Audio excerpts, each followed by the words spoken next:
7 p.m. I will now open and call to order a public hearing for ordinance 2026-6 to set tax rates for fiscal year 26-27. Anyone in the audience wish to speak? All right, hearing none, I will now close the public hearing for ordinance 2026-6 to set tax rates for fiscal year 26-27. Thank you. Yeah. Next public hearing is 7:15.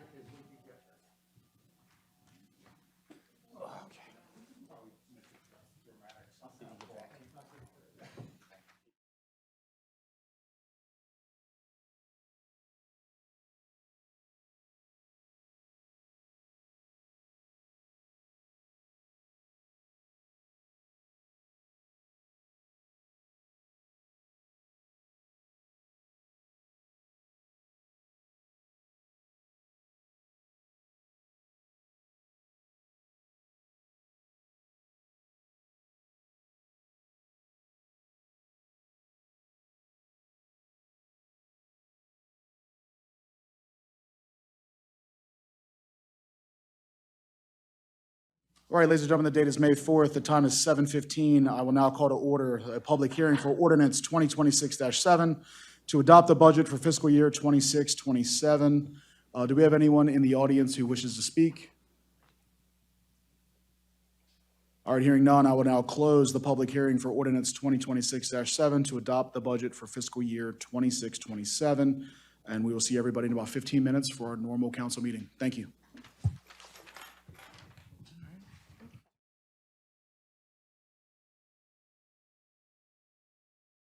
Yeah, go turn that down real quick. Hurry up.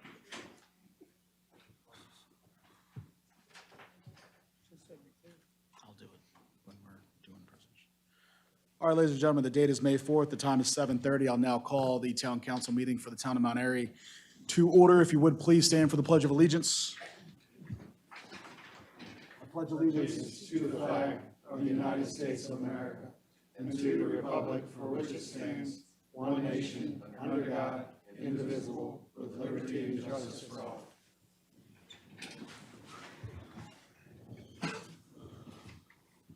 All right, thank you. First up on the agenda tonight is our presentations portion.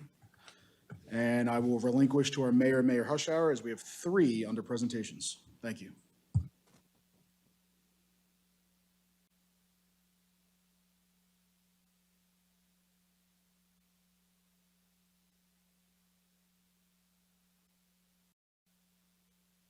Test, test. Is this thing on? Appears to be. So, okay, tonight, first presentation is going to be from the Disaster Relief Fund.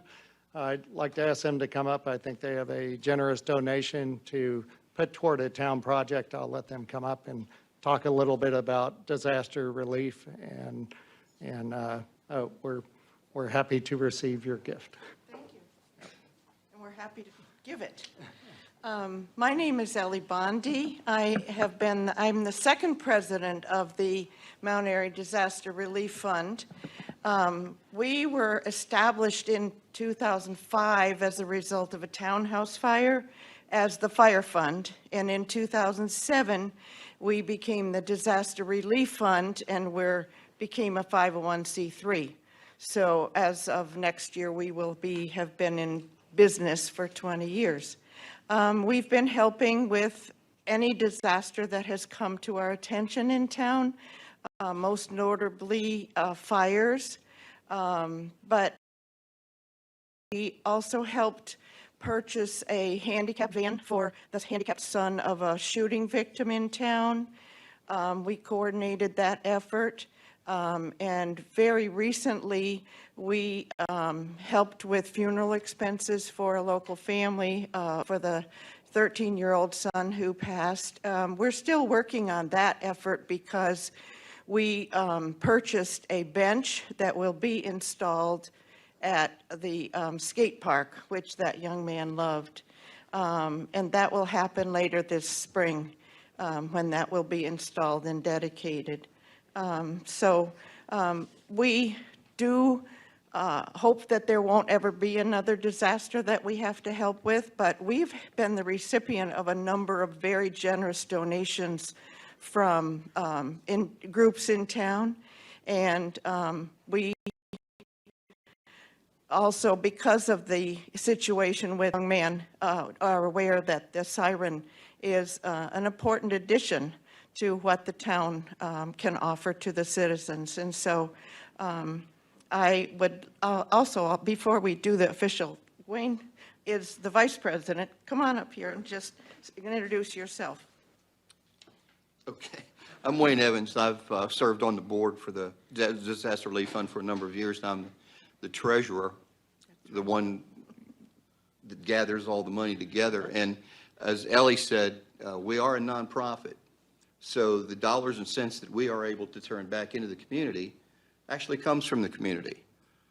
When we had this tragic event last July, when the young man was lost in the flood, we were able to help the family, but we were able to help the family because of the donations made through us by the residents of Mount Airy, the businesses of Mount Airy, and many of the service clubs of Mount Airy. So that makes our job a lot easier so that we can handle and help these families when these tragedies occur. So we're very happy to do that. So we are presenting a check for $2,000 toward the effort to install the siren. Well, thank you. Let me get Councilmember Demoter. So Councilmember Demoter is our liaison to the inclement weather task force. So I'll have him come up here as well, and we can have a picture taken up here. Did you want to say a few words? No, just appreciate the donation and the support for this important safety initiative that's going to help keep Mount Airy safer. So thank you. Let's stand up here. Did you want to get on the other side? Yep, I can do that.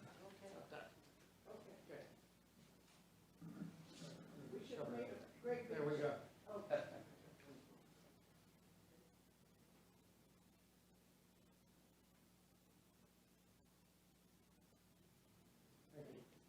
Thank you, Ellie. Appreciate it. Okay. All right. Wayne's not going to go too far. Wayne volunteers all over the town, does a lot for us, serves on the coal commission, and his hands constantly like this, which is great. So we appreciate it. Wayne's going to come up here. We actually have a presentation from the Historical Society that Wayne's going to present to us. Carl, you want to come on?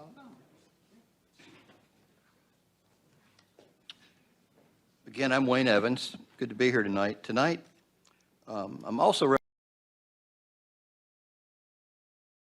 representing.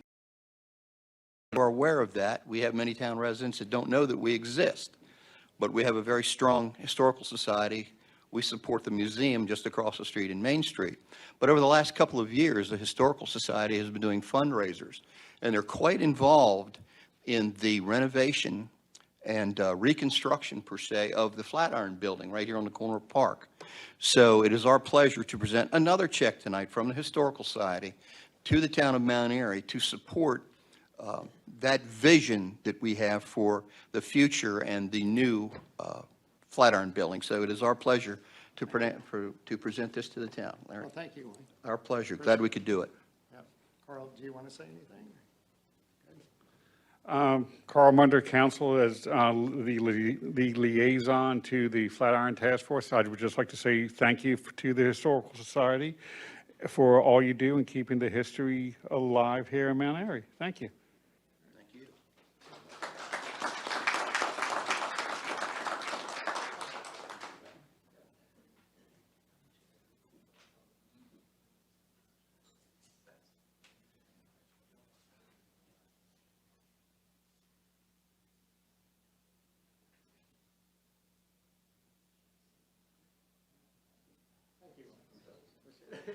No more checks? That's all you got?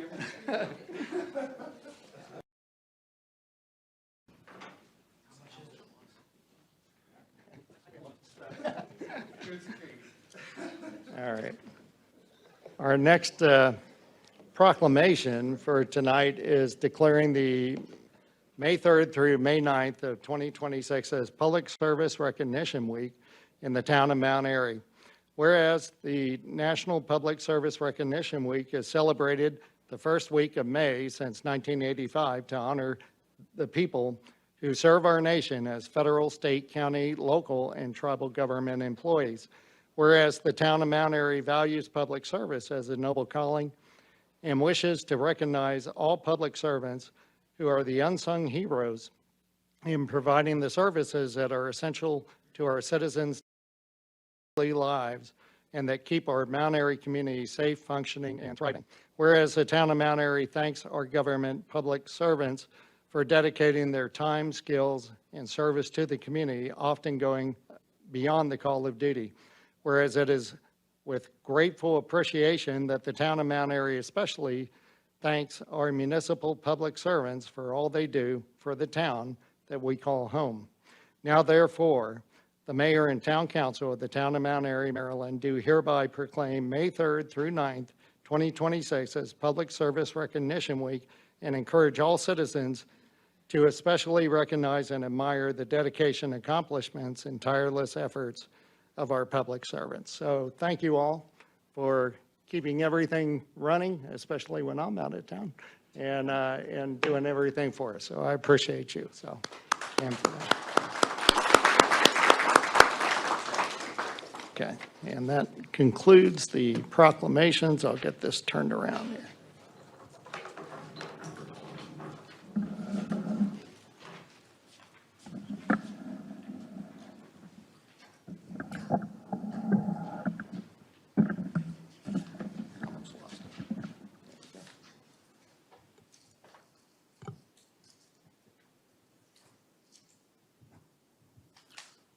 All right, thank you. Next up on the agenda, we have our public comment. Is there anyone in the audience who wishes to speak tonight? All right, whoever would like to come up, please do so. If we could, about 3 minutes or so, and just please state your name and address for the record.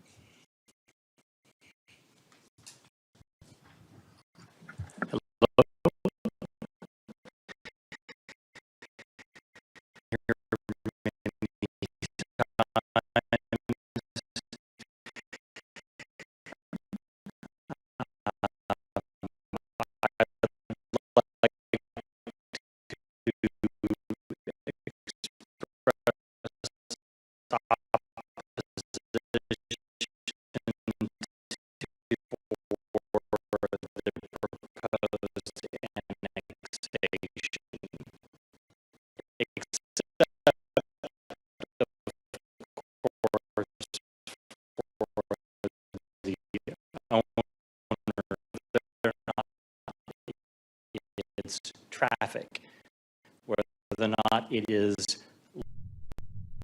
noise, whether or not it's impact home values in the Nottingham community where I live.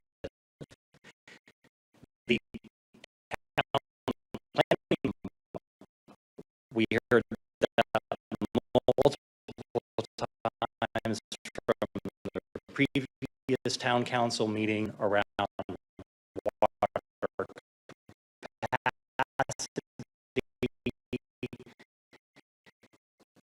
in the town, and the fact that water is simply incompatible, from my perspective, to vote against this resolution.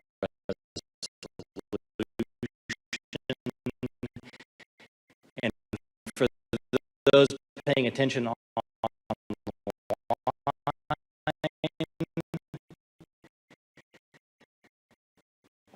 the council can, of course, correct me on that. But if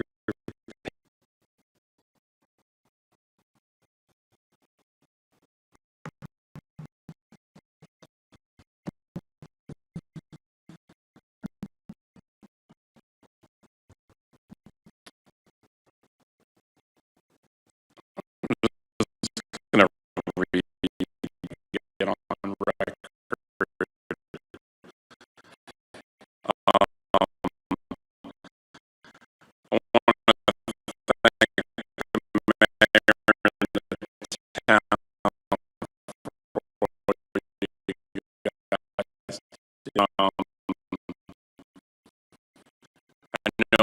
they put a lot of work into this ordinance and kind of looking at it. And my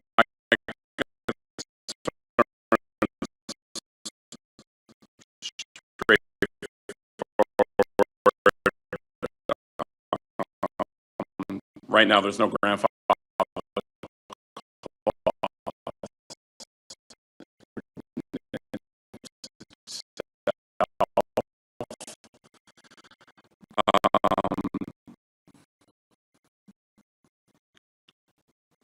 And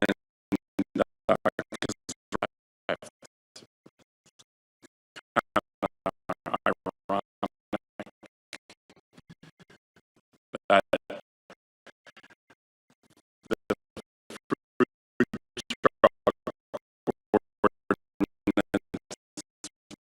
food truck around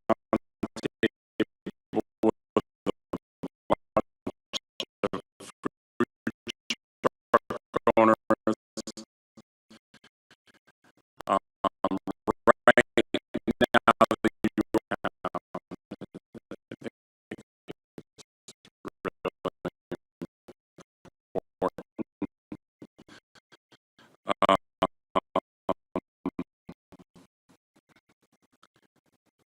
now, and that's.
Discussion.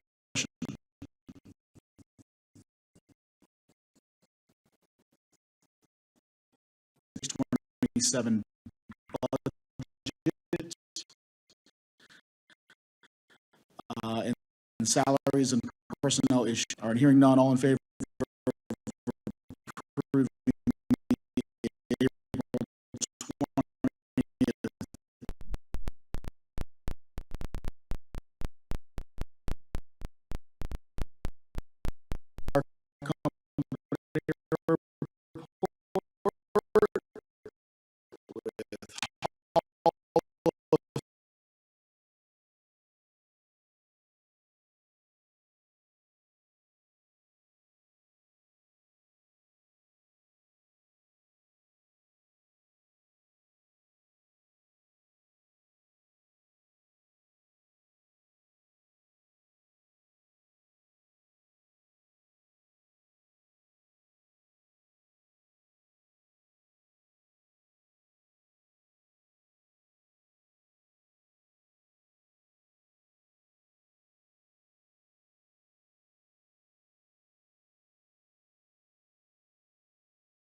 accept certain, as far as sharps or liquids as well, they'll direct you to the police department. For recruitment, we're accepting applications for deputy chief sworn position. We do also have 3 sworn police officer positions available within the Mount Airy Police Department. On May 30th, I provided in your packet for those that aren't here, May 30th, MAPD will be conducting a hiring event. We're at that hiring event that we're going to be doing testing from PT, written examination, hopefully if we have enough time, some minor background information as also interviews.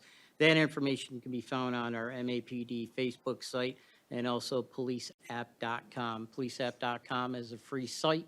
You can create an account through there, and again, you can look nationwide for who's hiring for law enforcement, any other jobs. K-9 Paisley deployment and K-9 Airy, both each had 1 deployment, but I'd like to recognize Officer Eberts and K-9 Paisley. They conducted a track that they helped the Maryland Department of National Resource Police, which in turnaround, they were looking for some people that were evading detection and apprehension, and our officer here from the Mount Airy Police Department and his partner Paisley located one of the individuals without incident, and the Maryland Department of Natural Resources was kindly enough and included in your packet of appreciation letter for Officer Eberts and Officer Paisley. So job well done for them. Another noteworthy, and I shared this last month too, is our officers Brandon Wright and Officer Alex DeAngelis, our K-9 officer, were at the Maryland State Highway Safety Office, and they were presented each with a traffic safety specialist award, and Officer Wright is a level 3 and Officer DeAngelis is a level 1. I included in the packet a little brief description of what each entitles of the vigorous work that they need to do to obtain those levels. And notably, and I didn't know this, is I found out after, is Officer Wright is one of 5 officers in the state of Maryland that is a level 3. So that's a really high honor that we definitely have someone at that level that's willing to go beyond the average officer and accepting that title. So again, congratulations to both officers and Officer Everts and Officer Paisley. That is everything that I have, sir. Any questions? All right, thank you very much. Yes, sir, thank you. Next up, we have our mayor, council, and staff reports. First up is our mayor's report with Mayor Hushower. I'll start by noting that on April 11th at the Safe Driver event, there was a small competition, and I think it's safe to say that Councilmember Munder finished in 2nd place on the simulated drunk driving course through no fault of his own. It's my, well, maybe I shouldn't claim it's my experience. So we'll leave it at that. He just speeds faster. It was a lot of fun. It's like an on-off switch. Yes. So, let's see, the update on PFAS is, once again, that class action lawsuit came into play, and we received another payment from another company of $88,000. So we're up to, through that class action lawsuit, we're up to about $700,000 that have been received, thanks to that, and regrettably to that. As far as the Flatiron goes, on tonight's agenda, you'll see that funding for the interior demolition is on the agenda, and we'll see if the council approves that or how the discussion goes. Hometown hero banners, the banners have been ordered and should have 50 banners showing up about the middle of May. And again, we want to have these up by Memorial Day. Okay. Mason's Law, which we spoke about a little bit from the Disaster Relief Society, that actually, I mean, talk about something that goes through Annapolis quick, which is very rare, but actually a bill was generated, a bill went through the House, went through the Senate, was passed, and the governor's going to be signing it on May 12th. And I intend to go down there and watch the signing process go through. But, that speaks very highly of the family that was so dedicated to take a terrible situation and turn it into something good for the entire state. So but that's coming up. Another event that probably wouldn't get talked about tonight unless it was in my report is that every year we have and that Diamond Jubilee is coming up on May 20th this year. And what it serves is all the nonprofit groups, community service groups get together, namely the Kiwanis Club puts it together. And over at the American Legion, they offer a free meal to anybody in town who's over 75 years old. And if you're over 75 and your significant other is not, that's okay. You can still bring them. But you do need to make a reservation. They have 175 seats available.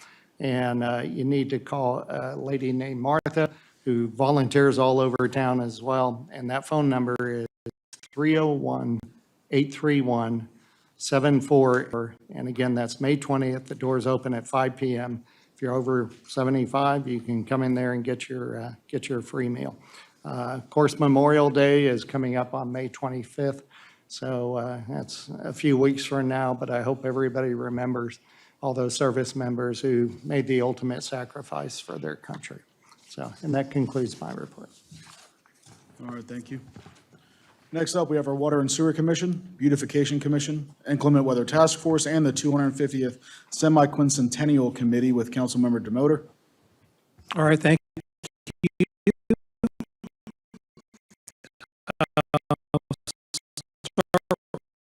Beautification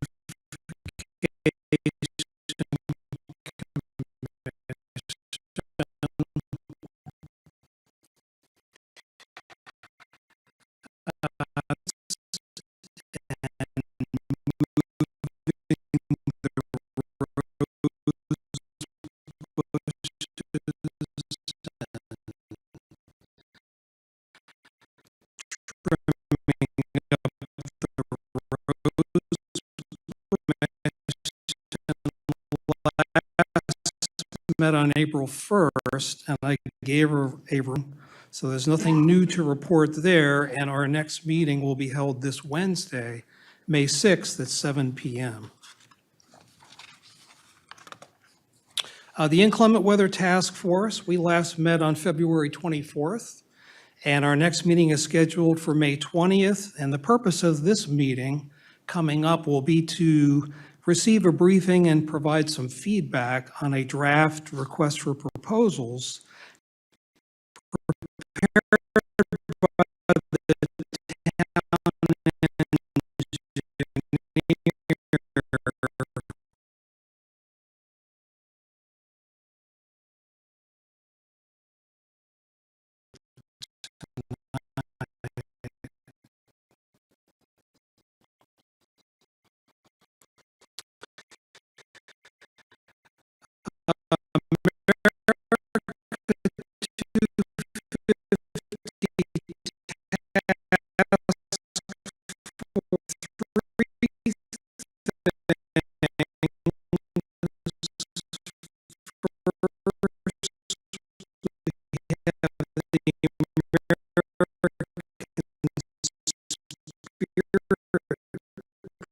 parade.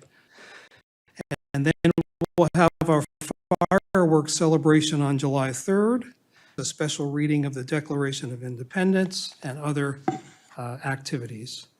And then lastly, I do want to highlight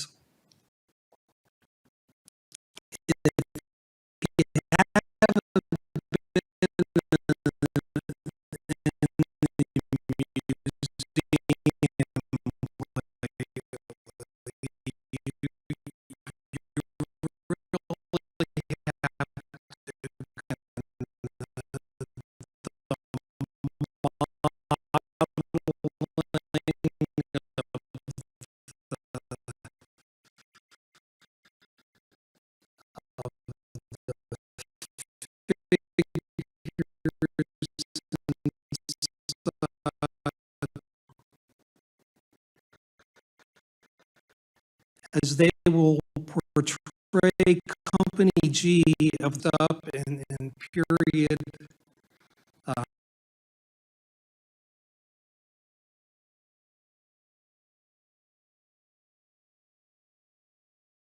And in July 1864, they were sent to Frederick and participated in the Battle of the Monocacy. And besides guarding the railroad at Mount Airy, Company G also sent patrols through Carroll and Frederick counties, capturing and guarding Confederate and political prisoners, as well as protecting the polls during elections. So throughout the day, there will be displays on Company G activities and lessons on the life of a soldier. And if you bring your family down, there's a lot of things available to learn. And the kids can actually march and drill with the volunteer members of the company. So that should be a really fun activity and something fun to observe and participate in. So those are my reports, and I thank you very much. All right, thank you. Next up, we have the Planning Commission with Councilmember Kelly. Thank you. The Planning Commission met on April 27th. At that meeting, there was an extensive new signage plan approved for Walmart, which is part of a national rebranding. Extensions were approved for the site plans and water and sewer allocations for lots 7A and 18A of the Twin Ridge Professional Park. Plans and allocations for both lots were now extended until May 2027. Also, ordinance 2026-1, mobile food units, was given an unfavorable recommendation. Also, ordinance 2026-2, process and standards for reclassification of property, was also given an unfavorable recommendation. And lastly, the subdivision of a portion of the Mount Airy Apartments, parcel A, was approved. This is part of the improvement plan for PFAS remediation at Water Station Number 2. There will be no meeting for the Planning Commission in May. The next meeting will be June 29th at 7 p.m. That's all I have. Thank you. Next up, we have the Streets and Roads Commission, Commission on Aging and Livability, and the Flatiron Task Force with Councilmember Munder. All right, thank you, Council President. I'll start off with the Coal Commission. The Coal Commission met Wednesday, April 22nd. The main thing for this meeting was we had a presenter by the name of Wayne Dorsey. He runs a company or a nonprofit up in Frederick County called the Rides for Good. We are beginning to talk with him about offering services here for the Carroll County residents of Mount Airy to get to things up in Frederick County. So please stay tuned for that, and please keep your ears open because they work on a volunteer drivers. So we will need volunteers if this moves forward to drive people from your neighbors of Mount Airy up to Frederick County locations. The next meeting for Cole will be May 27th at 5 p.m. here at Town Hall. There was no Streets and Roads meeting in April. I discussed those topics, the March meeting at the April Council. The Streets and Roads meets every odd month, so the next one is Tuesday, May 26th at 7 p.m. here in Town Hall. I'll give the quick update on the Flatiron Task Force. Other than the funds from the Historical Society tonight, the federal funds of approximately $800,000 and the proposal that is coming up for a vote and discussion tonight, there's nothing new to report. I would also just like to give a shout out to Nancy and Brian Johnson here of town. The French and Indian historical talk was excellent. It was very nice. Brian came out in full gear and garb. And then the stone tool demonstration this Saturday at Watkins was very nice too. So I just want to give a shout out to them. And that concludes my reports. Thank you. All right, thank you. Next up, we have the Economic Development Commission and the Recycling and Sanitation Commission with Council Secretary Evans. Thank you, Council President. EDC did not meet in April. Our next meeting for that will be May 27th, Wednesday at 7 o'clock. For sanitation and recycling, April 25th shred event netted 8,000 pounds of shred and 475 pounds of batteries in that short period of time. So thank you to all the volunteers that made that happen. That's a substantial amount of stuff. And then the e-waste event that was held on May 2nd netted over 14 pallets of e-waste, so much that the truck had to come back to get more pallets because there was so much stuff in a 3-hour time period. So I think if we keep doing that every 6 months, we can get rid of all the e-waste and that the hoarders in Mount Airy have in their basement, because there was a lot of old stuff down there. Next meeting for sanitation will be May 20th, Wednesday at 7 o'clock. And that concludes my reports. All right, thank you. Next up, we have the Parks and Boards, Board of Recreation and Parks and Sustainability Commission with myself. The Sustainability Commission actually canceled their meeting this month, so they will be meeting again in 2 months. And the Parks and Rec Board met on April 16th. We had 3 guests. Kylie Colbert of Kit Cares returned with more details about our August 15th event. This will be on the agenda for tonight. She has decided to host a cornhole tournament and requested permission to serve alcohol to help raise more funds. Her nonprofit provides care packages to children with medical issues. The board gave the okay, and her and a parent will actually be in attendance tonight to speak about her event. An approval was given for a one-day volleyball tournament to be held at Twin Arch Crossing Park on August 29th. The tournament is the idea of a local resident by the name of Burt Clark to honor his late wife, Carolyn Clark, and raise funds for women pursuing careers in fire science. The tournament will be run by a volleyball master. A representative of Volleyball Master attended the meeting on behalf of Mr. Clark. And lastly, we had Jess Alston of Maya Softball attended to update the board on vandalism issues taking place at the Twin Ridge Elementary School ball fields. So we're trying to figure out a way to curb any vandalism from happening at the softball fields. The board also approved a request to allow participants at the annual Clyde Gibson Fishing Derby to keep their catches this year. For upcoming events, the Historical Society is hosting the Living History Battalion May 16th from noon to 4 p.m., which Councilmember DeMotor spoke on. And then there'll be a concert at Wildwood Park on May 17th from 6 to 8, featuring the Rockville Swing Band at Wildwood Park. This concert is part of the park's offering to commemorate the 250th U.S. anniversary. So please feel free to bring a lawn chair or blanket, and it is free of charge. That will conclude, oh, I'm sorry, there's one more thing. The farmer's market begins May 6th, runs 3 to 7 p.m. every Wednesday throughout September in Watkins Park, from May 6th to September. And that will conclude my report. Now on to the town attorney report with Mr. Tom McCarron. I attended the Planning Commission meeting, mostly on the 2 ordinances that were up for consideration by the Planning Commission, the food truck and the rezoning ordinance, both of which have come back here, and assisted in sort of readying those ordinances for tonight.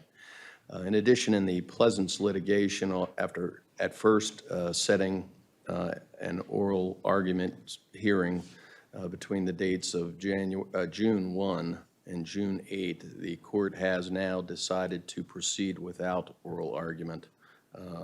And so that's where we are on that. And that is my report, and I'll report more to you in closed session about that.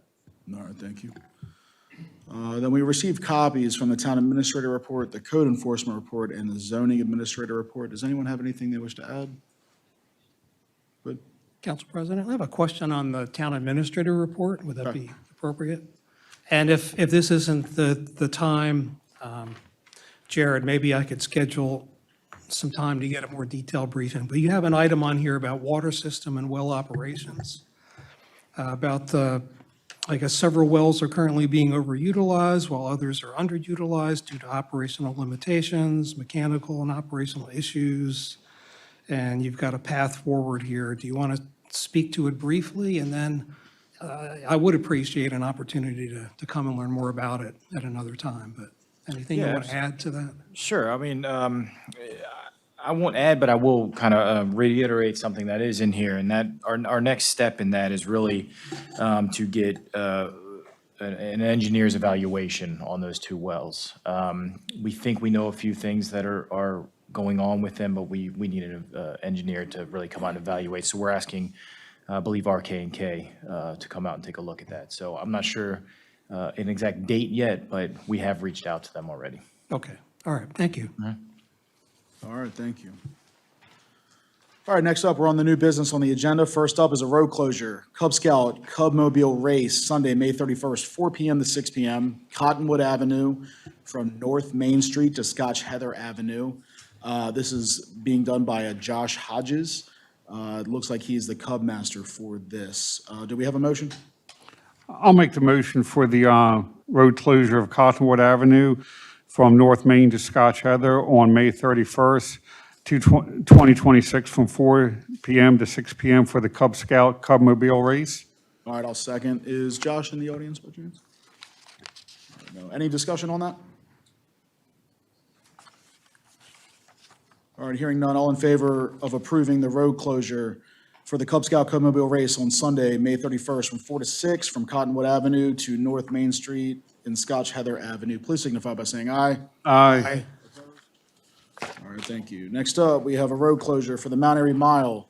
This is Saturday, August 8th, 8 a.m. to 10 a.m., starting at East Ridgeville Boulevard and heading down Main Street, ending at 8 North Main Street.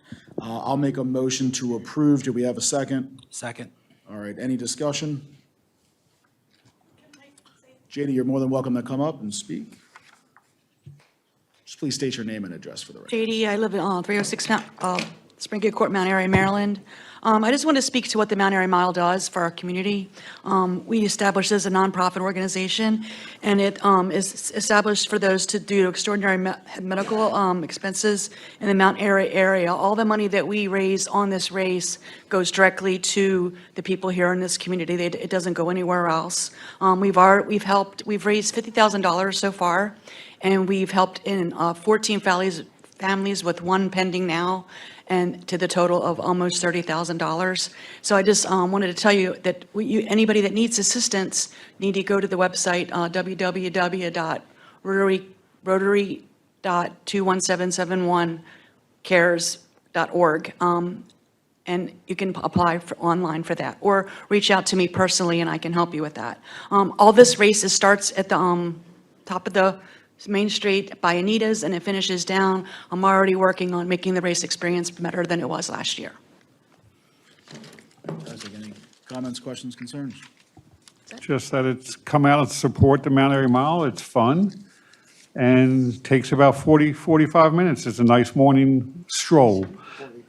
Takes you 45 minutes to run a mile? Run, okay, maybe a total, well, I normally walk back up, so, okay, so it's, You drive a golf cart faster. I will just say, I've seen firsthand what the Rotary Club can do for this.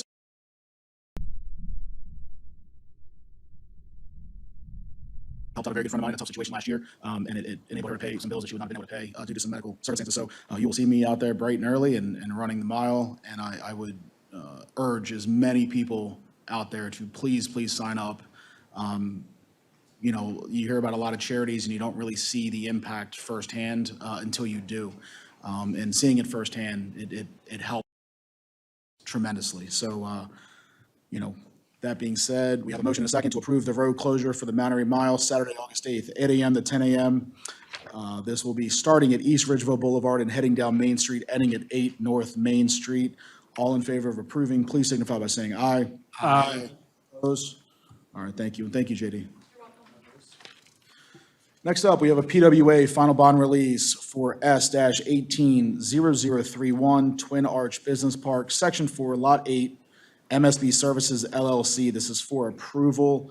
I'll make a motion to approve. Do we have a second? second. All right, we're into discussion. Barney, you have anything you'd like to run down? No, it was just a trash enclosure, just a screening around the trash dumpster. Okay, That they put it up. It's complete, and they've met all their other requirements. okay. Any questions, concerns? All right, hearing none. All in favor of approving the PWA final bond release for S-18-0031 in the Twin Arch Business Park, Section 4, Lot 8, MSB Services, please signify by saying aye. Aye. Opposed? All right, thank you. Thank you, Barney. All right, next up, we have a PWA for approval with the Century Business Park. Do we have a motion to approve? I'll make the motion for approval of the Public Works Agreement for Century Business Park grading only. All right, do we have a second? I'll second. All right, into the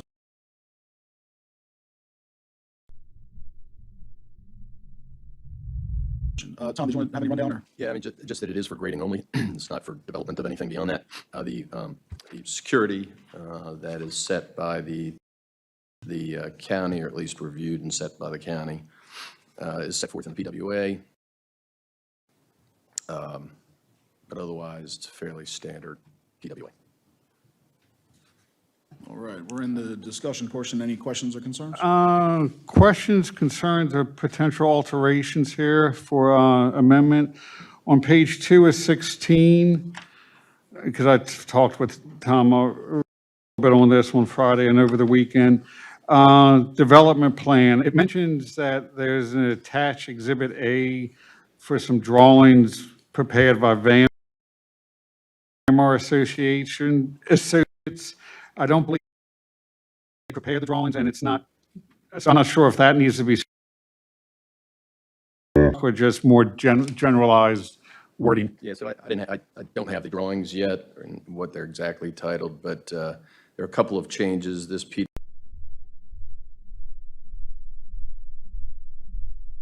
is going to have to change to reflect the correct engineer, which is Johnson Burnett Associates, in the appropriate places, and secondly, reference to the Century Business Park grading plan, I guess we'll call it, as well. So with those two modifications, which is not uncommon, we do that oftentimes after approval. We frankly fill in a number of items, and those would change. And just more, I believe also this is similar to what Dockville did for the Twin Arch Business Park, and do like a general grading for the development itself, sell off the individual lots later, but each individual lot will need its own PWA, site plan development, and everything else. So this is not a general blanket approval for any type of development at that property, for individual lots, I mean. That's correct. It's not even a subdivision plan. So right now, it's just on site. And I think he just wants to have it prepared for people to be able to come in and take a look at it. Okay. So, all right, cool. And this is kind of also has to be done so they can issue the $1.2 million of security and bonding that the county is requiring them in the town, so. Right, to put up the security. Yeah, to put up.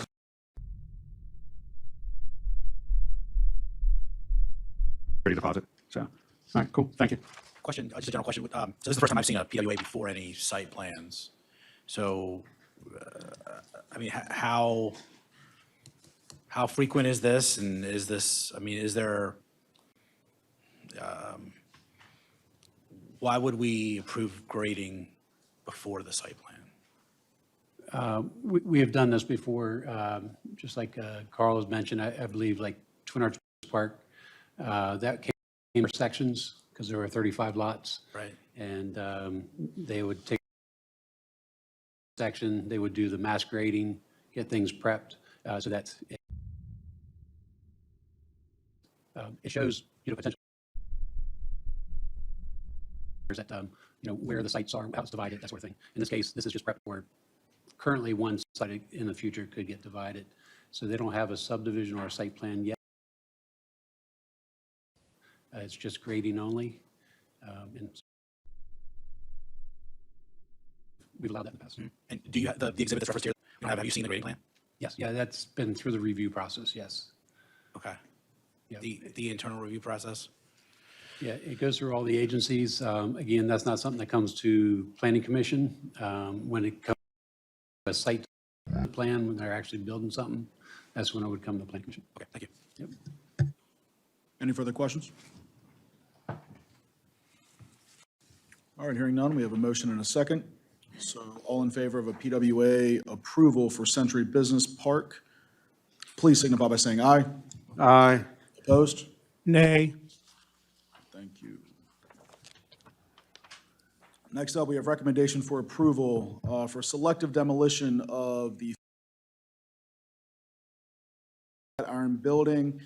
Do we have a motion? Make a motion for approval of this as described in the memorandum here for selective interior demolition of the Flatiron Building. Okay, I'll second to get us into discussion. Any discussion?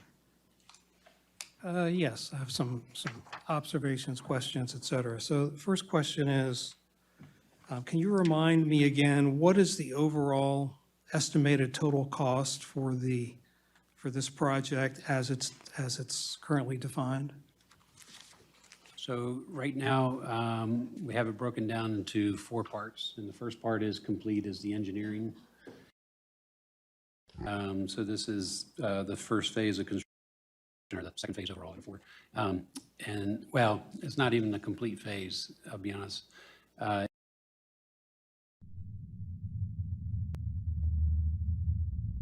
The total cost we're looking at is $3.3 million. This first part is doing the demo of the interior, just making a shell building, getting rid of all the finishes, is all they're doing in this phase. The next phase would be all the structural work, which would include a pile wall that, where they drop piles in Park Avenue, create a retaining wall so that they can excavate alongside the building without having things cave in on them, and then repair the Park Avenue, the wall, the structural wall and footer on the Park Avenue side. That's, that next phase is about $1.5 million. Just getting the building ready to be fit out. And then the final phase would be fitting out the building. Okay, a follow-up question. Your memo here says,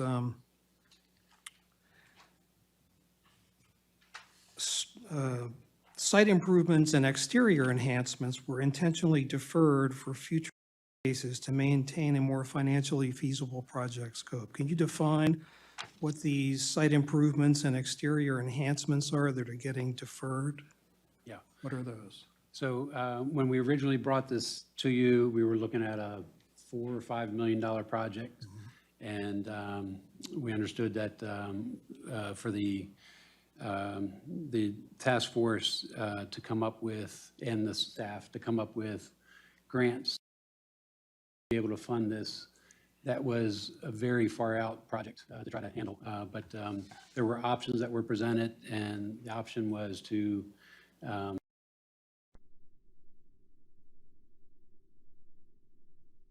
they chose one option, and then we took it a step further to say, let's rehab the building itself and take all the, if you remember, all the plazas that were part of that, to try to cut that cost down.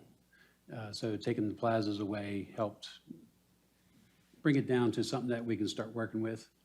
And it was decided that we weren't going to move the building, so we were going to rehab it in place.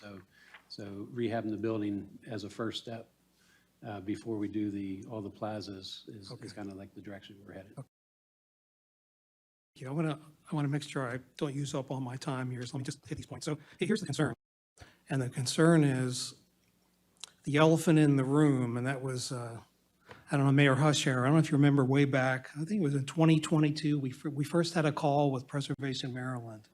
And we've all kind of moved our positions on this building over the years, but I'm just making a point to highlight safety, which is, during that call, we all acknowledged, and I did, and Mayor, you did, I think you said, the elephant in the room is safety on Main Street, because of the issues of the Main Street and pedestrian safety, because the sidewalk out there isn't to code and you can't walk by the building. So the point is, if we're not addressing the pedestrian safety and roadway safety issues, that's a real concern. And so I think we need to start thinking about how we're going to address those phases of the project. Because my opinion is, if we never address those issues, you're never going to have the main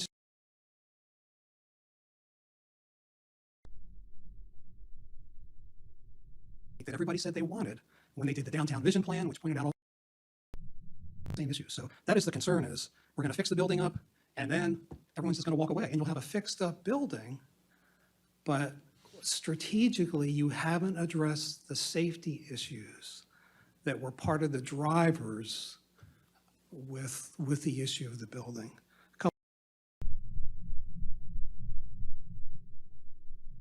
Quick questions. So this is basically got the inside of the building, so all the materials are coming out of the building. In terms of hazardous materials, is that factored into the contract and such? So we had already done a lead asbestos report, and it came up with nothing that we would have to address. Okay, because I did look back at the records.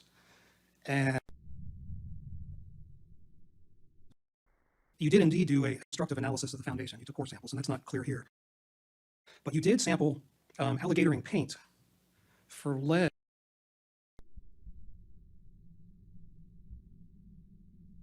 And I think you did like 13 samples, and 5 of the 13 samples came up with lead at 0.5% weight or greater. So that sounds like you've got lead in the paint, and if you're going to be stripping all that out in terms of the safety of the workers, and then is there any impacts to citizens who might be walking by? I mean, is this going to be, addressed as part of the demo? Because you do have lead in the paint. Correct, yes, yeah, all that will be demoed. That'll all go into dumpsters. It'll be removed from the site. Okay, and no potential health hazards to citizens in the area? No. Okay. All right. Well, I'm going to support this tonight because we're not using any taxpayer dollars. It's all coming out of grants.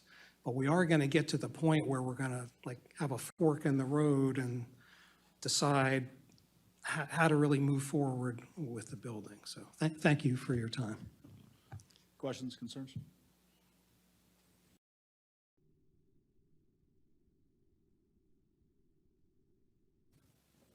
I do share similar concerns with that because numerous friends that I've known have smashed mirrors, and there's just ability on Main Street. It's pretty scary. So at some point, to Mr. DeMotor's point, we're going to have to address that. If you don't mind. I'm sure you've already got that. And I'll just add to it. So the pedestrian traffic, not the lane traffic, but the pedestrian traffic is somewhat being addressed because they're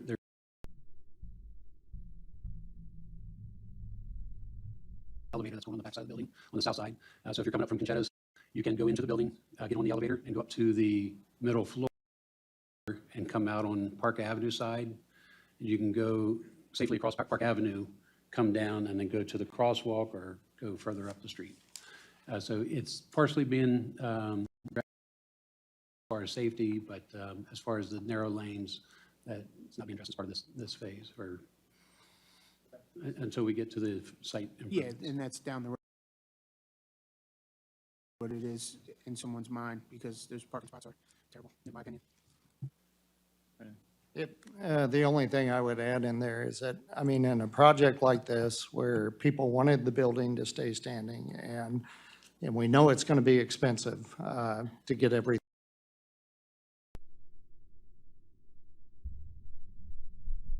done on it. You have to break it down into bites that you can handle, and Barney's done a real good job of breaking it down into phases. And yes, as we go along, we're going to have to address, whatever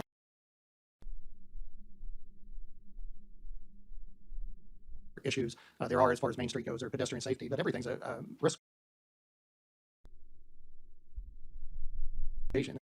is involved in every facet of life. If I want to be perfectly safe, I'd never go flying because airplanes sometimes have problems. But, it's the same deal with the building. I mean, we want to minimize the risk associated with the building, but if you wait until every I is dotted and every T is crossed,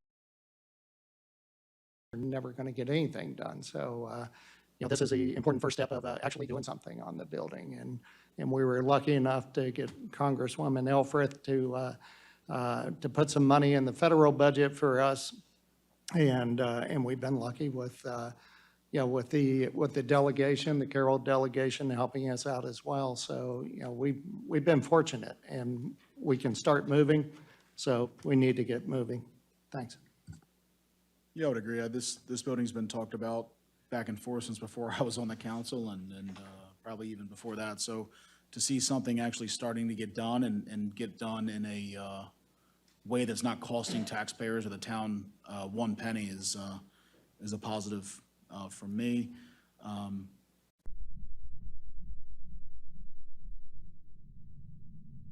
For discussion. I could just add one quick comment. It is. So I remember the task force, they were presented with 3 options. They picked this option, but part of this option was to move the roadway. And I would just encourage the town and the task force, engage with MDOT now to see the feasibility if it can be done with the roadway, because that was part of the option that was selected. Don't wait 3 years to ask that question. Thank you. Just quick clarification, the task force does not have the ability to select the option. It was actually selected by the council. Yeah, yeah, But they recommended it to Yep. us. absolutely. There are other options. They can be done a lot faster to cure up issues with mirrors that this council can do. Just throwing that out there, if we're that concerned about it. All right, any further discussion? And all in favor for the recommendation for approval for selective demolition of the Flatiron Building being awarded to Keller Brothers in the amount of $124,281 to come from the awarded LBI grant, please signify by saying aye. Aye.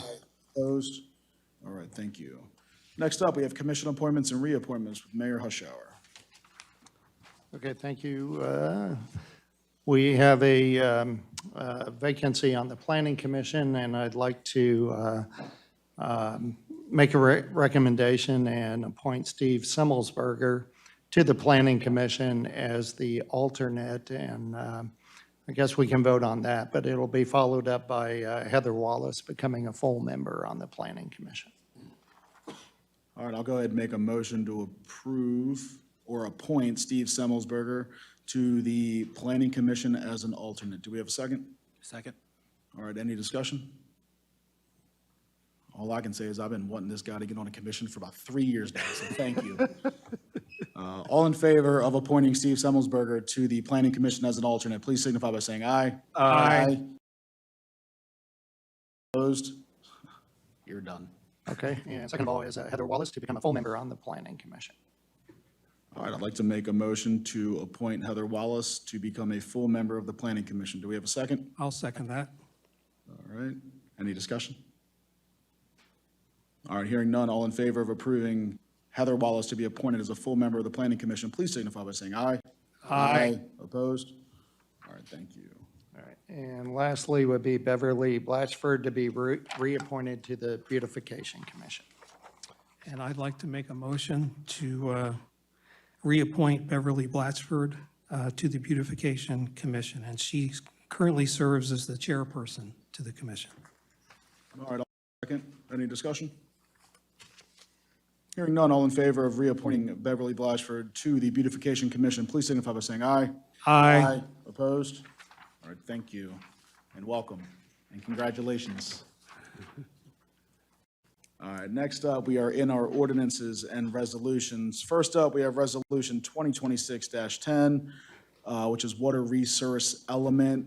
We are here to schedule a public hearing. We don't need a motion or anything, but before we do have a guest in the audience that will give a brief overview on what this water resource element is and the purpose of it. Thank you. Good evening. Weren't expecting somebody so short.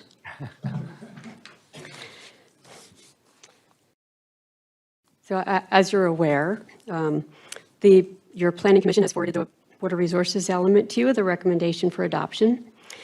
I just want to make a couple overview statements before I give you a broader overview of the plan. First of all, this is a required element by the state, so everybody has to develop and adopt one. It has to be adopted by the elected bodies, and it doesn't commit us to doing anything. All it does is demonstrate to the state that we've considered water supply, wastewater, and stormwater, and that information can help to inform us when the comprehensive plan is updated in terms of like available for growth in the future. I also wanted to just mention this is not a county plan. I do work for the county, but this is a joint effort for all the county municipalities, all the municipalities in the county and the county itself. All I did was pull it together, but this plan is your plan, and each municipality or each system, because the county has a system too in Freedom, has its own section with specific information to your jurisdiction. Everything else in there applies to everybody except for that.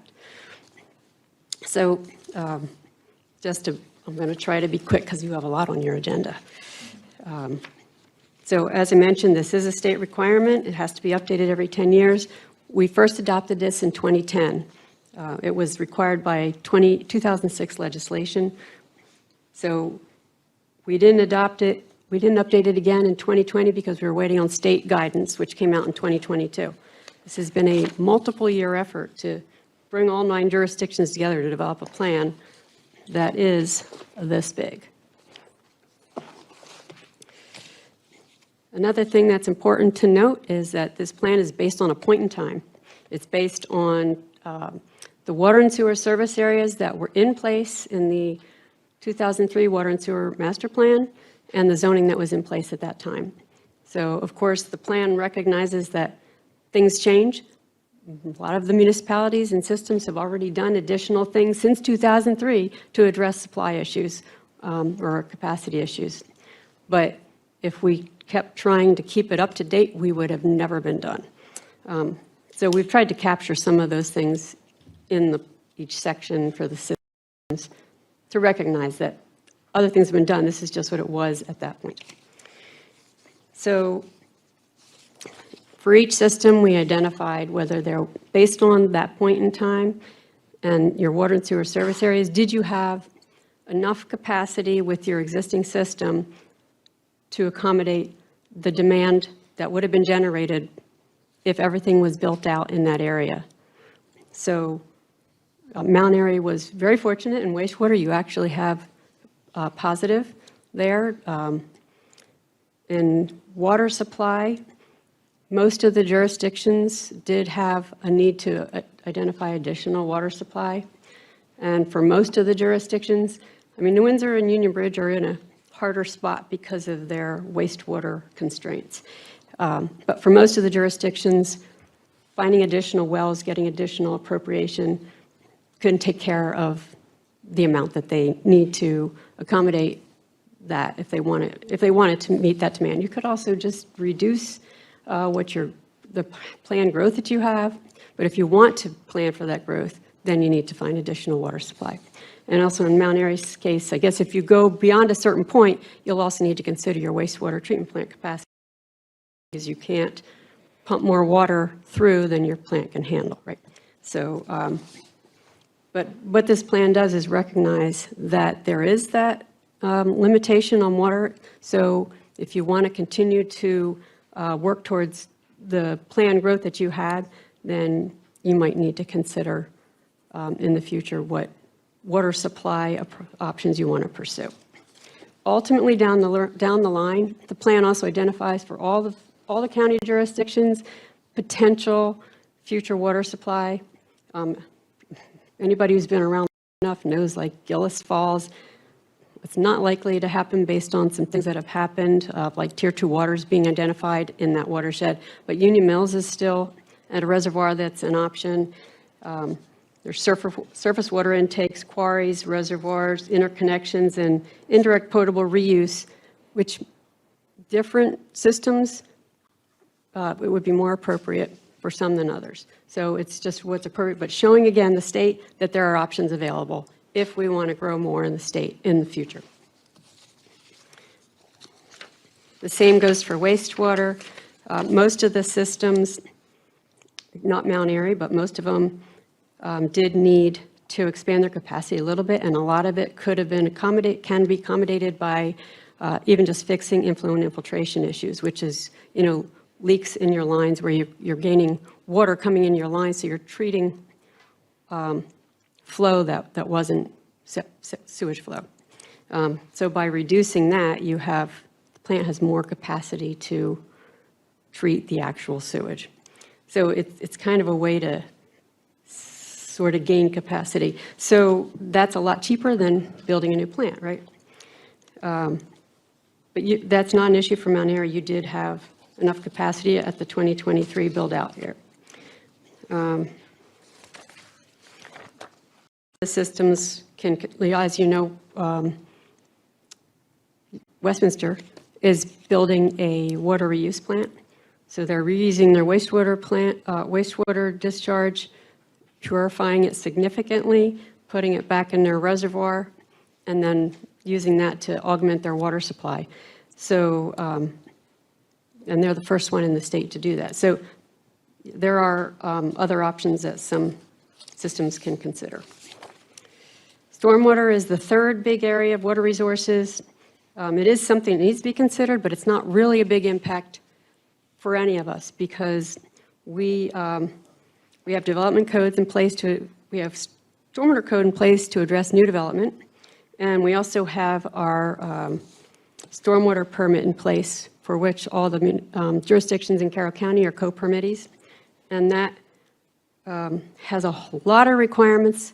We're already addressing stormwater through that permit and the compliance with that permit.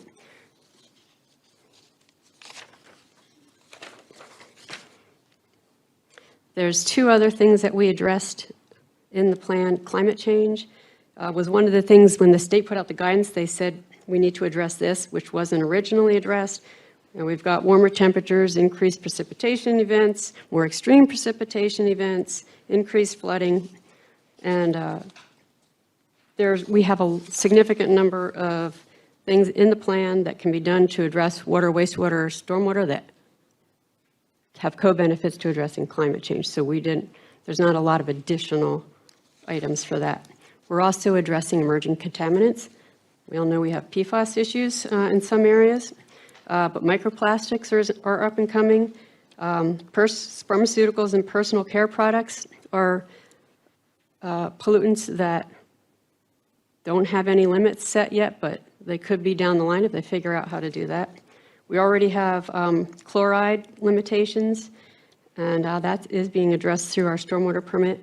And lithium, we anticipate that EPA will be setting maximum control limits for lithium in the near future as well.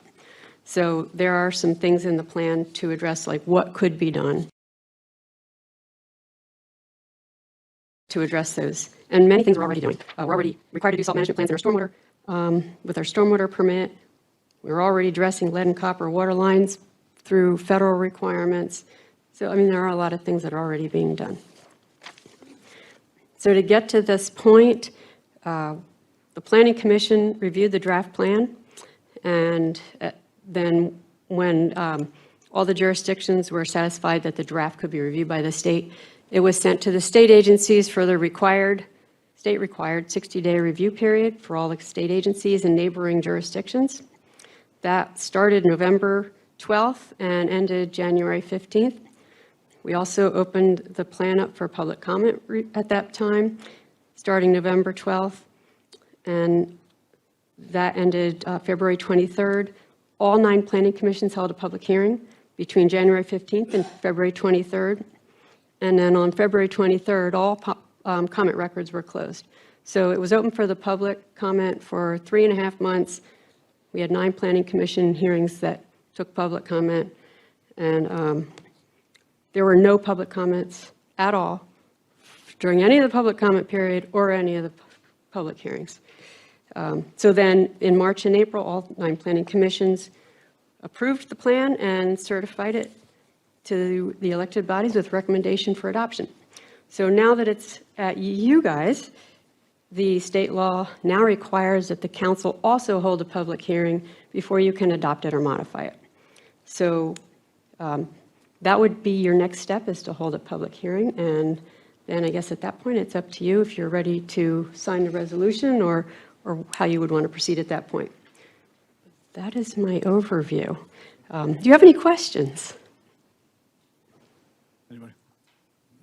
All right, thank you so much for your time. I really appreciate it. Thank you for more And we all information than do everyone have, wanted to know. You received a copy of the overview as well as, I think, an email version as well.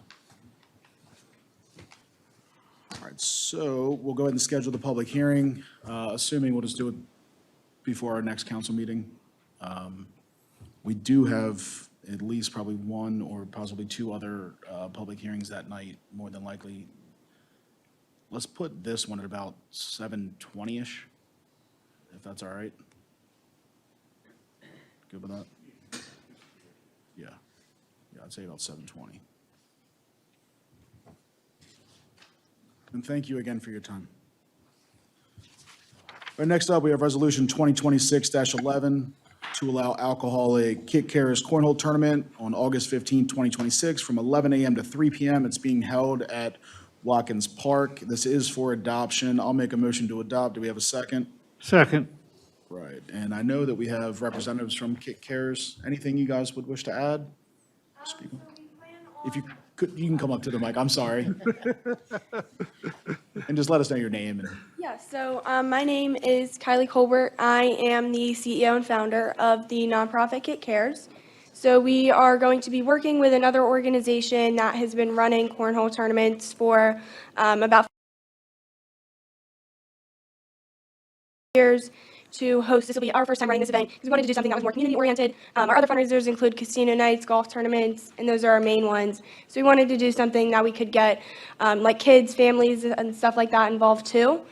So our plan is to have different divisions for the cornhole tournaments, with the divisions for the kids happening earlier in the morning, and then the divisions with the adults would be occurring later in separate roped-off areas where we would have signs posted where it's like no alcohol beyond this point. It would be no glass bottles, anything like that. It would just be cans and seltzers, no liquor, nothing like that. And then we would also manage all of like trash, cleanup, things like that after the event. So. Any questions or concerns? Yeah, I'll start off here. No, thank you for coming. I remember when you've been doing this for years now, Yes. when you were, I want to say, in elementary school? Yes, I Is when you started this when I was Kicks 9. Care, so now I support this. I had questions regarding the alcohol being served, if you've had instituted plans of roping off and stuff, and you've covered all that, so I guess you're just waiting for the liquor board to give you final approval if you can serve the alcohol and stuff, and I guess you'll work with them if there's any concerns or comments from the liquor board regarding your site plans, I guess I want to say. Yes, yep. So that'll be my dad's next step since I'm obviously still a minor, but that's where we'll be headed next, will be the Carroll County Liquor All right, Board. cool, thank you.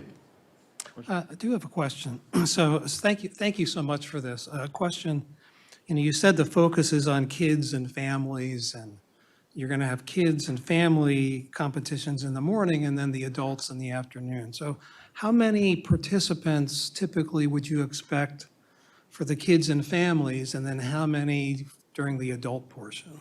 So we're anticipating probably about 100 total for the adults, and that'll be different divisions ranging in level of how competitive it is. So I'm expecting maybe 50-ish in the family portion. So that's what we're expecting. Obviously, we'll see what we end up with once we start with registration, which will probably open later June, sometime in June. Okay, and then a second question. So do you need the alcohol for the adult tournament? Is that to help draw adults? Or what if you just had a family fun day and you had adults in the afternoon, but there was no alcohol? Have you considered that? Yeah, so that's something that we were considering originally, and then since we haven't ever hosted a cornhole tournament or an event like this, we've reached out to a bunch of different people who have followed us, been to different events, and have also been to cornhole tournaments, and just kind of asked what their recommendations would be. So most people said that they enjoyed having like a drink or two just while they're playing. They said it kind of just makes it feel a little bit more fun, more enjoyable. So it's not necessary, but something that would allow us to maybe raise some more funds, as well as making it like attract a larger crowd. Okay. Yeah, it's interesting because I think we had a vote on another event at Watkins Park, and it involved alcohol. And I just had some concerns about it with the proximity to Route 27. And on that occasion, it was on a weeknight when there's a lot of traffic from people coming home. But we're kind of, we're starting to set a precedent where we're having alcohol at our parks. And our parks are for our families, and it's for welcoming to everybody. And if we start having events with alcohol, I mean, we are kind of setting, in my opinion, we're starting to set a little bit of a precedent that's okay. So I do have some reservations about that, but that's just my comment. Thanks. I just got two things. Haley, right? Kylie, yes. Kylie? Kylie. Kylie, sorry about that, Kylie. No, you're I- fine. I'm bad with names at times. I remember faces much, much better. First off, if you need help volunteering for any of this, checking IDs at the alcohol tent, reach out to me through the town email or something. Would be more than happy to help with you on that. Also, I'm not sure if you've reached out to the chief or MAPD yet. Well, as you get farther along, reach out to them if you have any concerns or regarding, or maybe, they can have a squad car check on, drive by every once in a while or something to make sure you're not, the cornhole tournament's not getting wild and out of control over there. And that's it. Okay, you, and we Council could just contact you through like the town council website, or how would we best go about that? You're more than welcome, you and your dad, you can come any day. Door's always open Monday through Friday. If anything, I can meet you after you're done, and I can give you a better call number and my email as well. Okay, awesome, thank you. One quick question. So is it something where it's like a BYOB thing, or is this going to be strictly for sale? People have to buy it on property and having bartenders, et cetera? So that's something that we were considering. We were considering reaching out to somebody like Liquidity or like Fry's, something like that, to kind of tie in like the community outreach part, to just tie that in a little bit better. So that's something that we were going to kind of cross that bridge when we get there kind of thing. But that's definitely what we would try to do, would be selling it on our own. That way we could also monitor the amount that people are consuming, things like that. And then also make sure that we are like giving people bracelets, stamps like that, to make sure that we know 100% who's been drinking, things like that. Okay. Any other questions, concerns?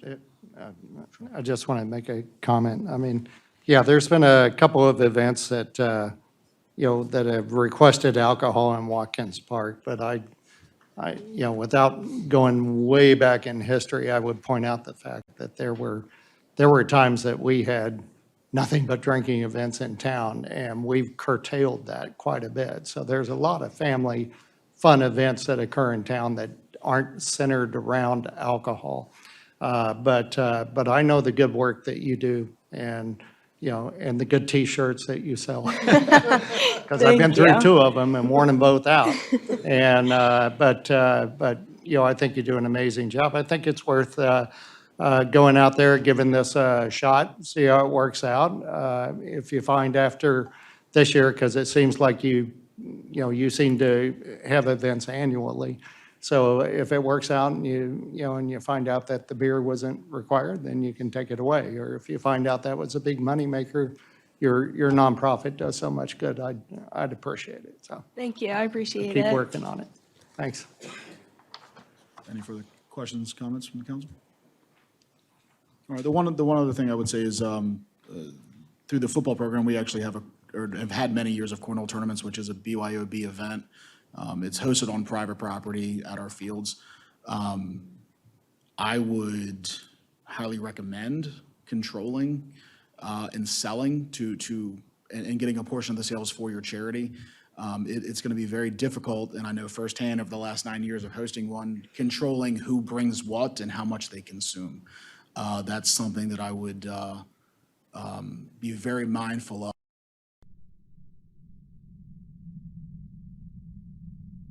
Especially because I think this is something we probably want to do year over year, and not controlling who brings in what, not knowing exactly who's drinking what, making sure there's no bracelets, et cetera, or that everyone has bracelets.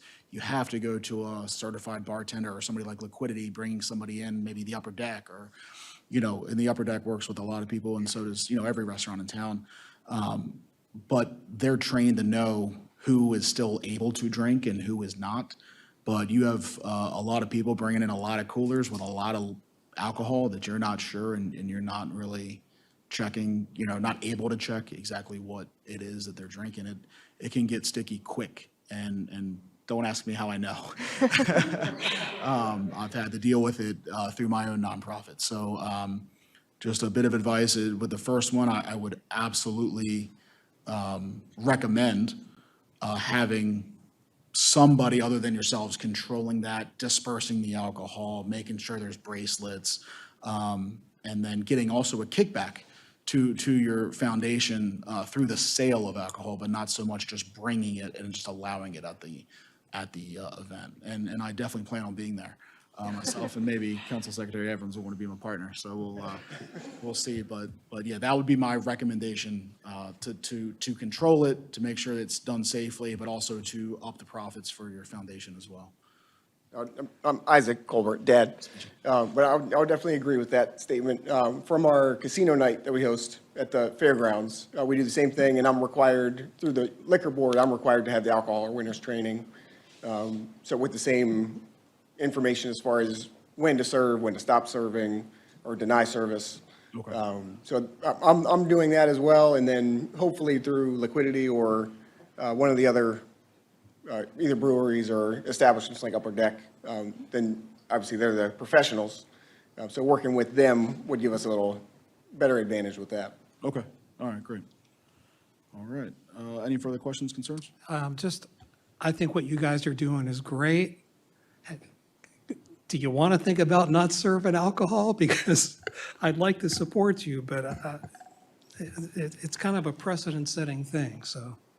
And then with that as well, it was more of a recommendation. So one of the guys we're working with, supporter of the charity from the golf tournament and some other things, sponsor, but he's actually a semi-professional cornhole player. So that's who was doing some of the recommendations. So I think a lot of the crowd that he knows and the fundraisers and the tournaments that he's done, I think that's kind of a driving force for him, where we're not exactly focused on like advertising it as come drink beer. Like we're advertising it as just have fun and then have some vendors there as an option for somebody to have something. Yeah. All right, so we have a motion to approve, we have a second, went through discussion. So all in favor of Resolution 2026-11 to allow alcohol at Kit Care's Cornhole Tournament on August 15, 2026, from 11 a.m. to 3 p.m. at Watkins Park, please signify by saying aye. Aye. Aye. Opposed? Nay. All right, thank you. Thank you so much for your time. Thank you.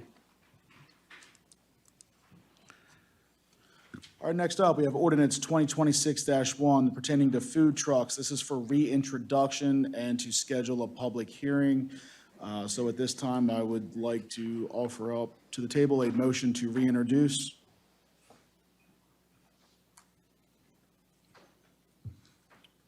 One more time, do we have a motion to reintroduce? All right, hearing no motion to reintroduce, ordinance 2026-1 dies at the table, and there will be no further discussion or action items for ordinance 2026-1. Next up, we have ordinance 2026-2. This is standards and process for rezoning properties. This is for reintroduction and to schedule a public hearing. Do we have a motion to reintroduce? Yes, I would like to make a motion to reintroduce ordinance 2026-2, process and standards for reclassification of properties with amendments. All right, do we have a second? I'll second. All right, so now we just need to schedule a public hearing.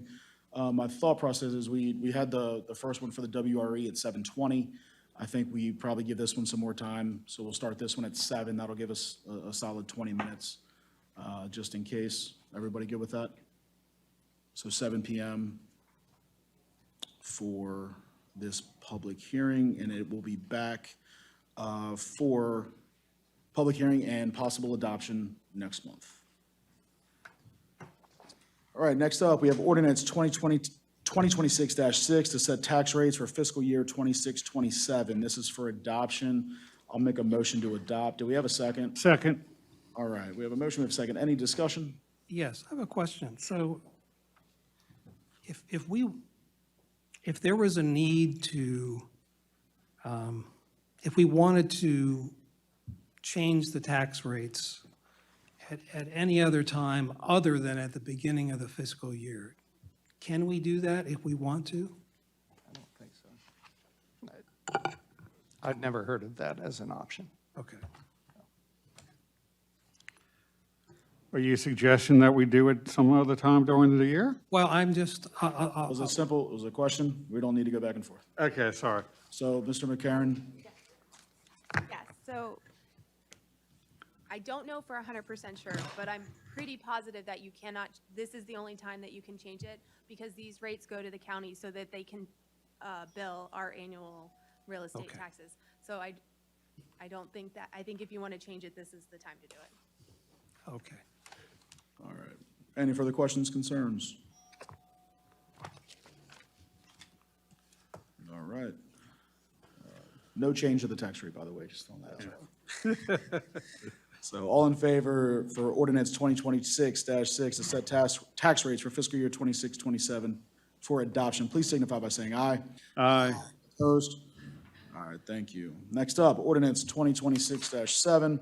This is to adopt the budget for fiscal year 26-27. This is for adoption. I'll make a motion to adopt. Do we have a second? Second. All right, any discussion? Yes, I have some questions. I think for the town administrator, so one of the budget items is the downtown safety assurance initiative. And I remember during the budget workshop, we talked through this. Last year, there was seed money of $3,000 and to initiate that effort, and I used the word, I was disappointed because there had really been no movement on that effort at all. The money was not spent. Perhaps there were some meetings held, but there was no implementation. And then during the discussion, I think the town administrator said, well, we may need to defer some of this initiative to the next fiscal year. And my question is, what is limiting you from implementing this initiative in full in the next fiscal year? Is it a funding issue? Are there other issues? Why can't this get done like in the next 6 months? Well, it would depend on what you mean by what you're talking about for safety, your safety and security protocol. For us, what we're trying to do right now is phase it out, and we talked a little bit about this at the last meeting.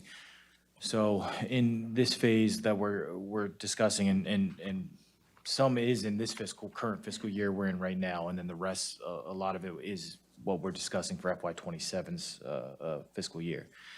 A lot of that has to do with some required security, especially at our wastewater treatment plant and certain spots like that. So we have to prioritize in that way. And there's new regulations coming down from the state on some of that as well. So we are trying to keep up with that, and we are working with our IT department to make sure we're on top of that. So that has a lot to do with it, trying to make sure we're doing it correctly. And then on top of that, we're trying to be responsible with the dollars we have. And so there are certain cameras, for instance, that we don't necessarily need to replace right now. We just need to, well, we do need to replace them, but not with new cameras, new updated cameras, just the same type of camera, but ones that work. And so that is the type of phasing out that we're trying to accomplish right now to make sure we're being responsible with the dollars we have. Okay. And in terms of cameras for the downtown district, for our businesses, are those going to get replaced within this fiscal year? That is the plan. Okay. Because I will say, I brought this up at the budget workshop, and I said I was disappointed, and the mayor said, well, your disappointment is unwarranted. I will say, in my opinion, it is warranted, because I spent some time talking to businesses on our main street, and they are quite frustrated that nothing's been done. And they even said they think for some of the cameras that are out here, it's been limiting in terms of trying to solve crimes because the quality isn't sufficient to provide the information needed when there's an incident. So, well, I will say it is much more to it than just picking a camera out and buying it. I understand. We've gotten some demos now from 2 different companies. They actually give us the physical cameras and we can test it. We can run certain scenarios on it and things like that. So we're trying to do our due diligence to figure out what camera system really will work. And that includes clarity of picture, that includes going back and being able to review things if a crime does occur. So it's not just picking a camera, it's talking with the correct people, running the demos, viewing the cameras, using them for a little while, and then we can make a positive decision. Okay, so I understand, and we talked about this at the workshop. It's a system. And you have money in the budget for upgrading the camera software and to get cameras for different buildings. Are you willing to give a commitment that you will get an updated system for the downtown's business zone within this next fiscal year, and preferably as soon as possible. Can you make that commitment, but that that'll all get done by the end of the fiscal year? I can make a commitment, we will definitely work towards it. It's not all in our hands. Again, I don't know how long it takes to order certain cameras. It's, we need help from our IT department on a lot of things for setup and things like that. But we are actively working towards picking the correct cameras out and getting them installed. Okay. Yeah, I mean, if I can jump in there, I mean, I said it was unwarranted because we've been talking about this for the last 2 months. And Jared's had meetings, along with Barney, to figure out how to get cameras on Main Street. So I think it's unreasonable of you to sit up here and start throwing darts at everybody when we've been working on this for the last 2 months, okay? So we're trying to get it done. And, you know, hopefully it will be done this fiscal year. That is the plan, and we are making progress towards it. Well, I think it is reasonable because you've only worked on this for the last 2 months, and this was initiated last July. So that's my comment on that. All right, thank you. All right, Mayor Husher, do you have an overview? Yeah. So again, the tax rate has stayed the same this year. The increase of 2025 has led to $464,000 that'll go toward the police station. Construction of that, the Mount Airy Volunteer Fire Company is slated to get $243,000 from the taxpayers to assist with their role toward public safety. Revenue from grants has increased thanks to the community development department efforts. Funding is included in this budget to take care of the ball fields, also replace the mulching in the parks that need to be replaced. Funding is provided to celebrate the remaining of the year for the semi-quincentennial throughout the year. Staff received COLA and step pay for their time in service. Our health insurance, unfortunately, went up by 8%, and $150,000 roughly was able to be transferred over to capital projects. So as far as the budget goes, the general operating budget, we're sitting in pretty good shape. On the capital side, we did receive our highway user revenue, or will receive it, of $825,000.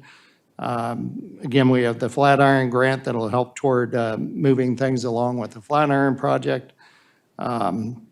We've got donations coming in for the storm siren, not just from disaster relief, but also the Carroll County Sheriff Department is supposed to come through with a check, and we're pretty sure that's going to arrive. Somebody said they actually had it in their hands, so that's a good thing.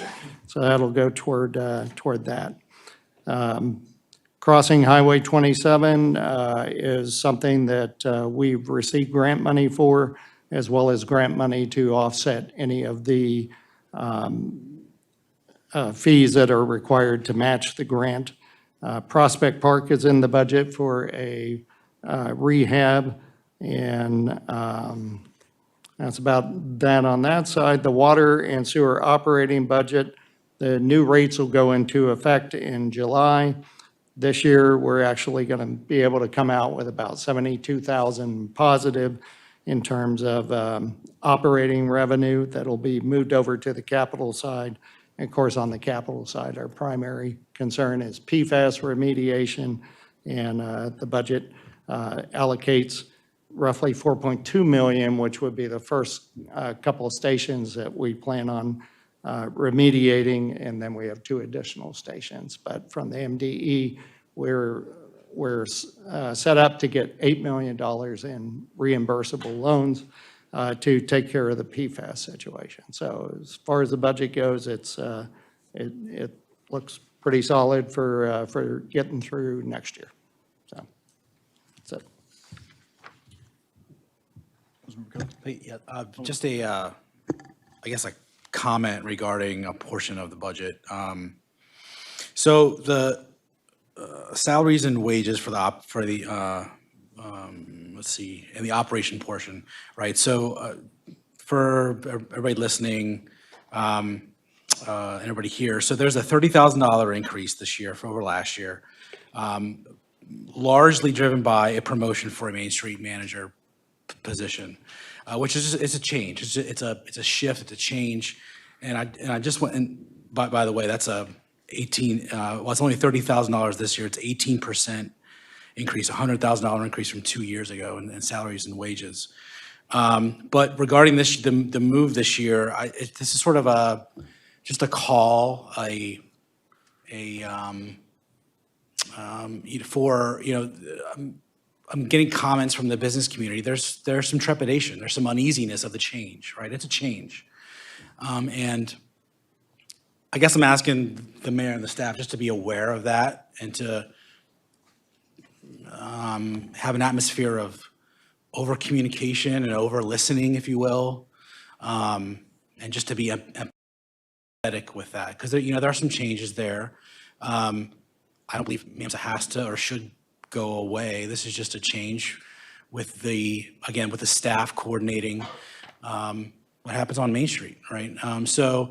I guess a further call there, I think Councilman Evans would agree with this, but a call to our volunteers, the EDC, the MAMSA volunteers, just let's all work together with the town. I think there's, I have a constant theme here of empowering the commissions, and I think they're one of the ones that can do just as much for this town as say, the Planning Commission does. So just a comment there. Again, we're sort of investing in this strategy, and I wanted to call that out, and I'm behind it, and anything I can do to help there, but it's a change, and it might be difficult at times. So I think some people out there are feeling it, and I just wanted to call that out and say that, so thank you. Anybody else? No, yes, Council President, two things here. One, as Prospect Park is mentioned in here, that we're, I want to say, doing some upgrades there and potential long-range planning of a redesign of the park. I just would like to emphasize that, try and make everything work together, the upgrades and the long-range planning, try and think of how everything will work together for the park, so we're not doing the upgrades now, then rearranging the upgrades in the long-range plan. Better saving the money. And as related to the MAVF, the Mount Airy Volunteer Fire Company funding, I've mentioned this during the workshop. I would like to see us work towards some type of MOU with them, some type of memorandum of understanding, or some type of legal agreement with them on the exact amount that they would be receiving every year. Potentially, we can work out the details as the year goes by, but for better protection of them and the town in the long range. So at least they have a pretty good sense of what's going to be coming year after year, or at least in a 5-year budget cycle. Because I was talking to some of their members at the auxiliary dinner, and they do have some stuff coming down the line that, even though the county is paying, they do have some expenses coming down the line for upgrades that would serve the town. But I would like to see just a legal agreement to better serve us. Thank you, Mr. President.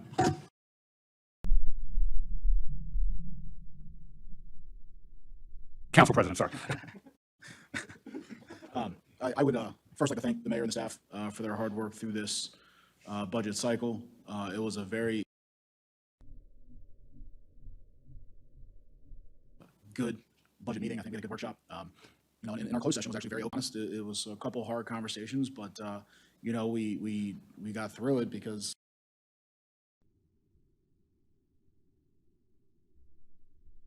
feelings are left at the door, and you do what is right for the town. So I just want to thank you guys for being open, willing to talk the council through that. I don't think there's a lot of mayors and town administrators that would be as open as you guys and forthright. So thank you for explaining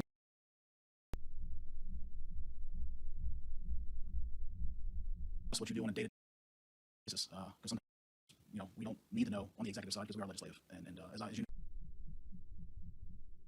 I like to my lane and keep everyone here in their lane as well. So I want to thank you for that. the MOU in the fire department, the mayor and I met with them 3 different times. A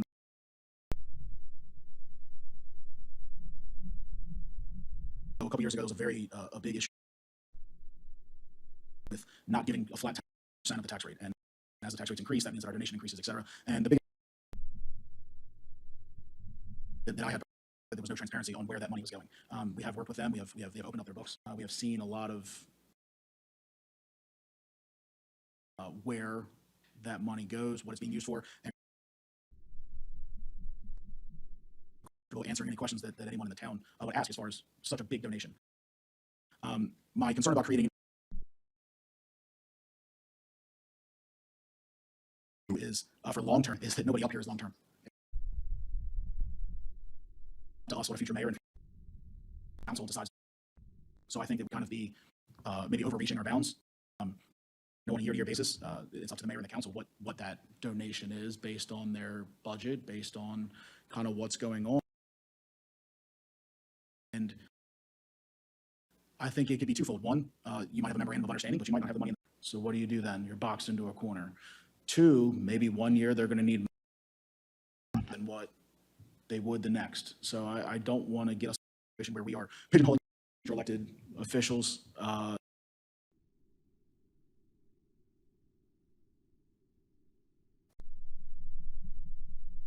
Understand with, what is a long term. I mean, on that auxiliary, been there for 30 plus years, but they have to deal with different mayors and different members throughout that tenure. So I understand the purpose of it and your thought, but I don't think that really that's something we should.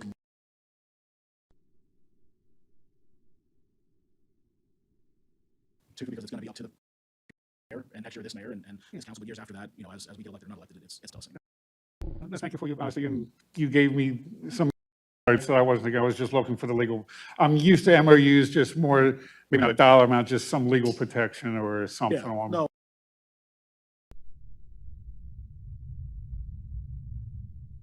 On both sides too.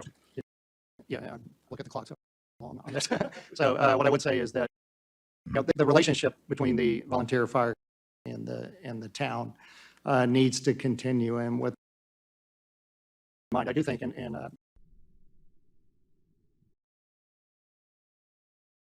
Kelly brought it up at one point, that look outside, going to counties, talking about the amount of service that our MAVC provides on Interstate 70, is a worthwhile endeavor. So I do think that there's room to talk to a few individuals, and maybe, I don't know if we call it a task force or something. I'm going to have to talk to Tom a little bit about this, but I do think that having a group of people with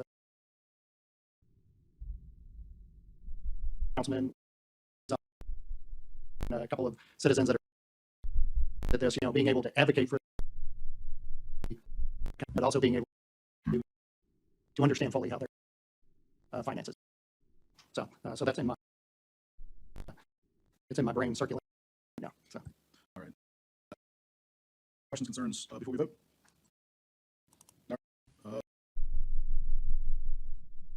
Ordinance 2026 to adopt fiscal year 2026-27.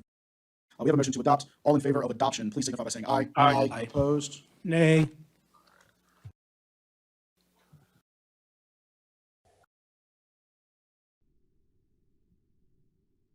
Thank you, and thank you again to the mayor and staff. So, as I did this portion, because there's a lot of numbing thrown around, but kind of go over to our lead accountant, Ms. Katie Moore, and just give a brief thing of what we're going to run down here really fast. So most of these are projects that either didn't move forward as quickly as we did, so we're pulling excess out, and most of it has been rebudgeted in the budget that was just passed. There are full budget in here where we had that items were contingent on getting grants, and we didn't receive those. So we're taking those funds out. And that's pretty much it. Okay, so it's housekeeping one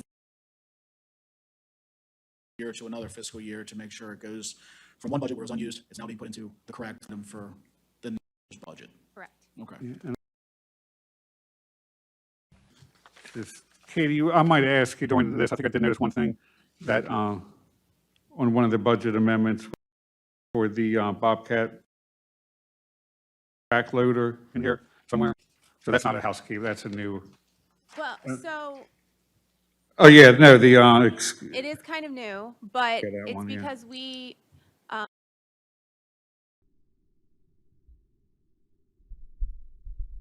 actually running at our workshop. Oh, yeah, yeah.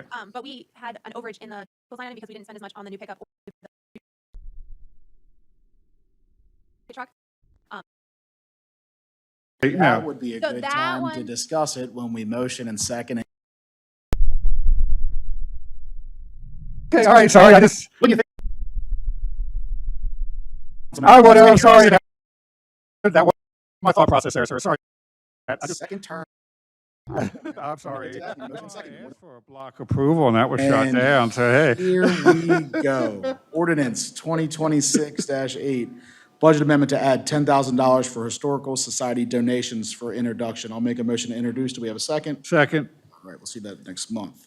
Ordinance 2026-9, budget amendment to remove $295,500 for the Flatiron Building Phase 2 building improvements. I'll make a motion to introduce. Do we have a second? Second.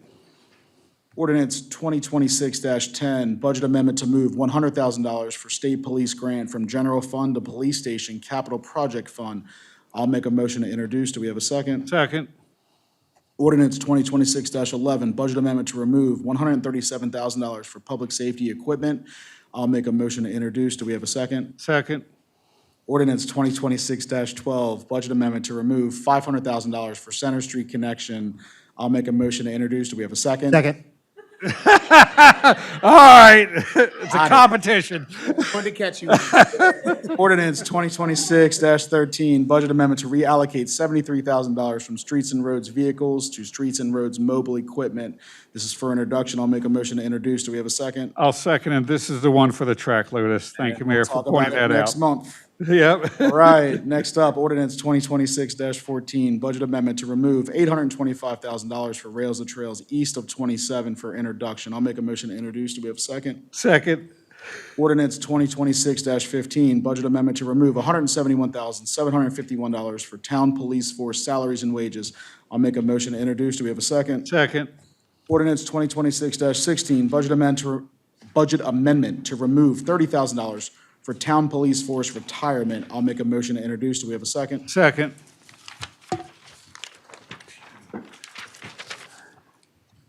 Ordinance 2026-17, budget amendment to remove $72,238 for town police force benefits. I'll make a motion to introduce. Do we have a second? Second. Ordinance 2026-18, budget amendment to add $559,507 for PFAS class action settlement funds. I will introduce. Do we have a second? Second. Ordinance 2026-19, budget amendment to remove $3,873,560 for water system PFAS remediation. I will introduce. Do we have a second? Second. Ordinance 2026-20, budget amendment to remove $982,500 for police station. I will make a motion to introduce. Do we have a second? Second. And ordinance 2026-21, budget amendment to remove $193,378 for principal on bonds and notes and interest on bonds and notes. I'll make a motion to introduce. Do we have a second? Second. Thank you. We have no unfinished business. We will now move into a closed session. We will roll call into closed session. At the conclusion of that closed session, this town council meeting will be adjourned. Councilmember Demoter. Aye. Councilmember Munder. Aye. Council Secretary Evans. Aye. Councilmember Kelly. Aye. I'm an aye as well. We'll see everyone next month. Thank you.